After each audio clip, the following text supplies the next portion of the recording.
Hi, నేను doctor Vikram Singirikonda. Welcome to delta bull trading academy. ఈరోజు Nifty highest point నుంచి almost important level 26,000 level అనేది breach చేయడం జరిగింది సింగిల్ డేలో. చూడడానికి చాలా భయానకంగా కనబడుతూ ఉంటుంది చూస్తే. ఎందుకంటే మనం 2 డేస్ బ్యాక్ చూసుకున్నట్లయితే చాలా బుల్లిష్ టెరిటరీలో ఉన్నాము. ఇక్కడ నుంచి మనం ఇంకొక 26,500 లేదంటే 27,000కి రీచ్ అవ్వడానికి అవకాశం ఉంది అని కనబడుతున్న సినారియోలో సడన్గా డే ఓపెన్ అవ్వడం, గ్యాప్ డౌన్ ఓపెన్ అయ్యి ఏదైతే ఇంపార్టెంట్ లెవెల్ అనుకున్నామో 26,000 వరకు రావడం కష్టమో అనుకున్నామో అది 1 డేలో బ్రీచ్ చేసేసి 25,986లో క్లోజ్ అవ్వడం వల్ల ఇప్పుడు అందరికీ వచ్చే కన్ఫ్యూజన్ ఏంటంటే ఇప్పుడు బేరిష్గా మారిపోయిందా, టాప్ ఫామ్ అయిపోయినట్టేనా అనే ఒక కన్ఫ్యూజన్ ఉంటుంది. సో ఇక్కడ మనం ఇంపార్టెంట్ డాటా పాయింట్స్ కొన్ని చూద్దాం.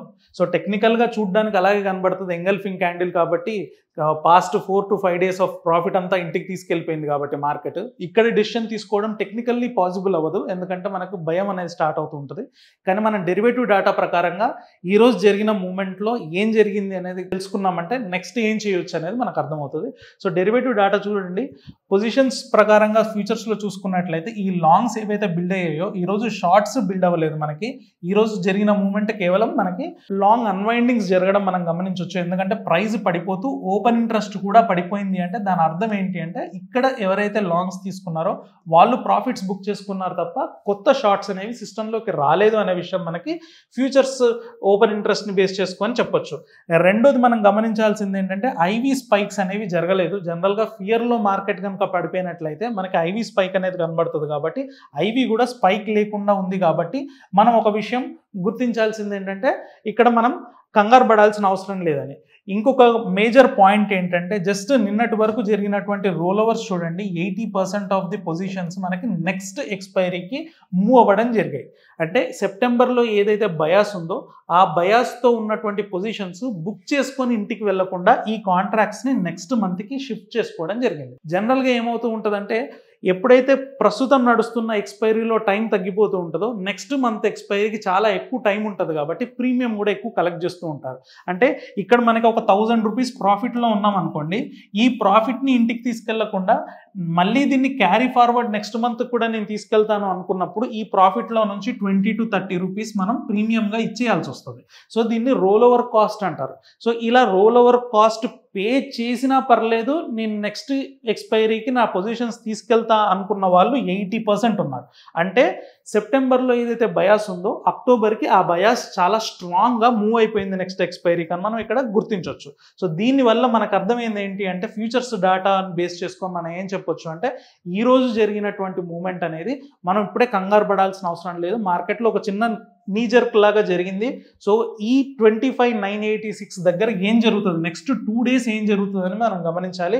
ఒకవేళ కనుక ఇది పుల్ బ్యాక్ పైకి 26,000 పైన కనుక ఒక 2 డేస్లో పైకి వచ్చినట్లయితే పాత బయాస్ ఏదైతే ఉందో బుల్లిష్ బయాస్ అదే విధంగా మార్కెట్ మళ్ళీ పైకి వెళ్ళడానికి ఆస్కారం ఉంది. సో ఇప్పుడు మనం ఓపెన్ ఇంట్రెస్ట్ ఆప్షన్స్ ఓపెన్ ఇంట్రెస్ట్ని బేస్ చేసుకొని ఏ లెవెల్స్లో ఎలాంటి ట్రేడ్స్ ప్లేస్ చేయొచ్చు అనేది చూద్దాం.